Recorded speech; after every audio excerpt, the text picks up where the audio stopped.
Frank Luke Jr.'s impressive career as a pilot for the U.S. Army Air Service has earned him the title of American Badass.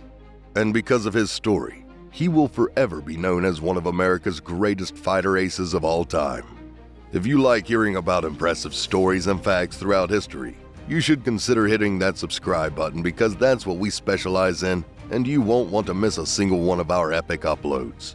As for today's video, let's take a closer look at the explosive career of Frank Luke Jr. and precisely what he did to become the first airman to receive the Medal of Honor.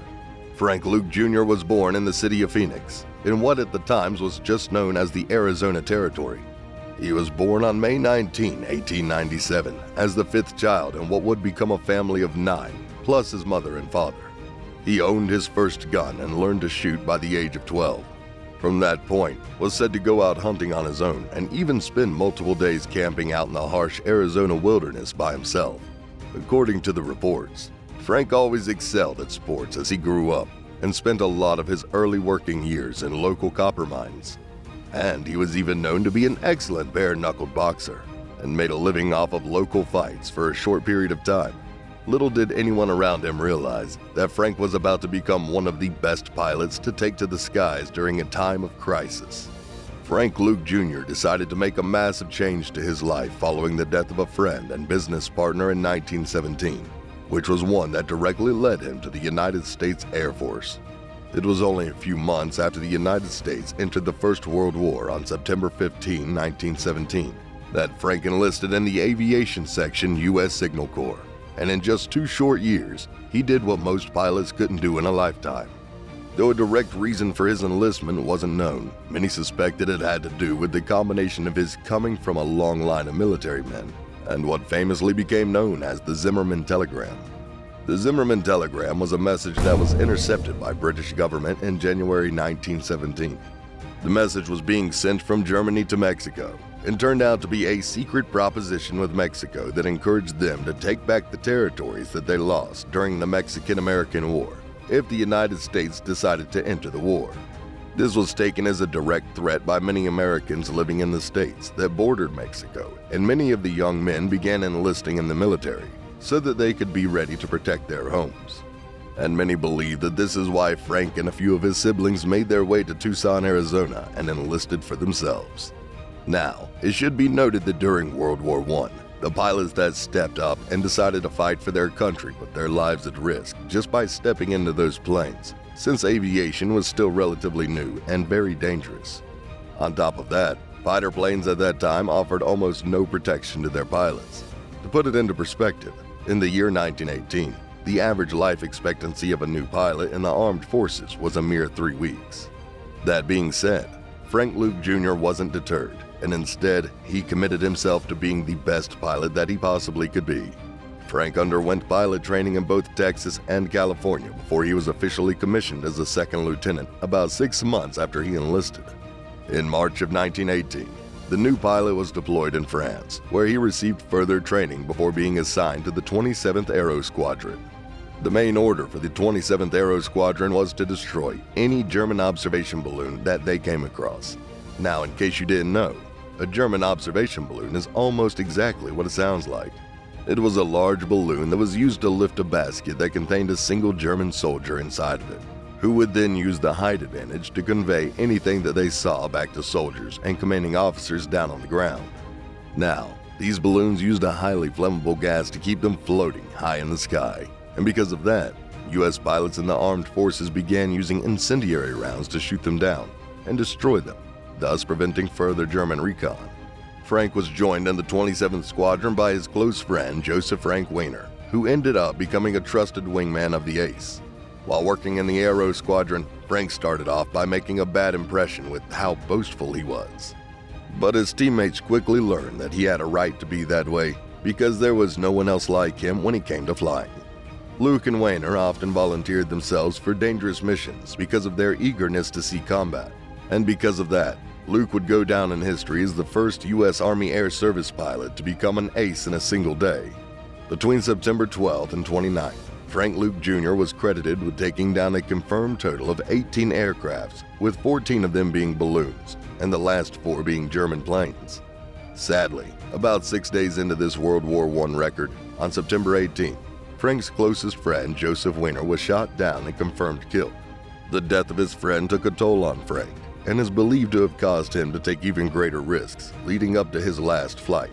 Frank Luke Jr. took his final flights during the beginning of the Meuse-Argonne offensive, which played a major role in the Allies' offensive position along the Western Front of World War I. Shortly after he received his 14th and 15th air victories on September 28, 1918, Frank didn't return to his designated base, but instead he landed his SPAD-15 fighter plane at Secombes, a French aerodrome. The pilot cited that he was having engine troubles, and that was why he spent the night there instead of at his base at Rimbercourt. Despite claiming that he was having engine troubles, though, didn't keep him from getting chewed out. When he returned to base, he was almost immediately confronted by Alfred Grant, the captain of his squadron, who grounded him and even threatened to have Luke arrested and court-martialed for supposed absences without leave. And while Frank didn't take these threats lightly, he also didn't think that what he did warranted such actions and pulled the true maverick move and took matters into his own hands. Frank Luke Jr. took off from Rimbercourt on September 29 without any authorization and began flying toward an air base at Verdun, where he knew someone could help him. After speaking with his group commander, Major Hartney, who was sympathetic to Luke, this commander canceled the arrest order and allowed the ace to continue his hunting. And that very evening, he went out looking for more balloons to take out. Little did he know, though, that would end up being his final flight, and Frank Luke Jr. was about to go down in a blaze of glory. That night, Luke took off from the base in his SPAD-13, and like a hound on the hunt, he must have picked up the smell of those balloons, because he immediately began heading toward 3 German observation balloons. Before engaging the balloons that were discovered within the area surrounding Dun-sur-Meuse, a common in northeastern France about 6 miles behind German lines, Frank Luke Jr. sent a single message to a nearby U.S. balloon company. He hit them with the good old, "Look what I can do," as he asked them to observe his attack on the observation balloons. And in what was surely a sight to be seen, Frank managed to shoot down all 3 of the balloons, although it didn't come without a cost. During the firefight, the ace wasn't the only one who was shooting, and as he took out his 3 targets, Frank Luke Jr. sustained a single gunshot from an enemy gunner that was fired from a hill about a mile east of the 3rd German observation balloon that was shot down. After being struck in his left shoulder, Luke managed to land his trusted plane in a nearby field, from where he tried to make his way back toward friendly lines, though that would have been near impossible. You see, the bullet that hit Frank reportedly went in through his shoulder and passed through his body before exiting on the opposite side. There was almost no coming back from that. Frank Luke Jr. pushed forward as far as he could before he reached a stream about 200 meters away from his airplane, where his body finally gave out. He collapsed to the ground and pulled out his Colt Model 1911 handgun and began firing it at incoming enemy soldiers as he drew his final breaths. The pilot's death came on September 29, 1918. Frank Luke Jr. was buried by the Germans in Mervaux Cemetery, where it rested for 2 months before his body was retrieved by American forces. The accomplished fighter ace was then laid in his final resting place, which to this day is the Meuse-Argonne American Cemetery and Memorial that can be found in northeastern France at the commune of Romans-sous-Montfaucon. Sadly, it wasn't until after his death that he was officially awarded the highest military decoration that can be received by a member of the U.S. Armed Forces, the Medal of Honor.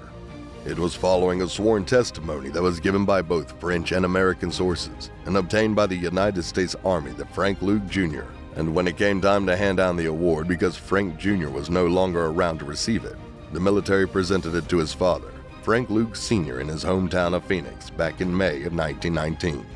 This was a big deal for Frank's family, and as a matter of fact, all pilots in the armed forces. You see, ever since World War I, the United States military has only named 121 recipients as being worthy of the Medal of Honor, and out of those 121, only 4 of them have been pilots. After Frank Sr. was presented with the medal, their family decided to donate the medal, and they gave it to the National Museum of the United States Air Force just outside Dayton, Ohio. Following the death of Frank Luke Jr., the people of his home state continue to honor him, and ever since 1930, a massive statue of the pilot is the first thing that anyone sees when heading toward the Arizona Capitol building. The United States military also named a training base after the ace, where pilots for the U.S. Air Force are trained, which is famously known as Luke Air Force Base. The base was officially finished being built in 1941 and was single-handedly responsible for getting more than 12,000 pilots ready to fight during the Second World War. As of right now, the Luke Air Force Base is the current training facility for pilots learning to fly the F-35 Lightning II fighter jet. Frank Luke Jr. certainly earned himself the title of ace during his short career as a pilot. But with 18 confirmed aerial victories in just 10 days, some might even call him the best of the best. What do you think about Frank's story? Make sure you let us know in the comments below. And if you enjoyed today's video, hit that like button like Frank Luke Jr. would hit a German observation balloon.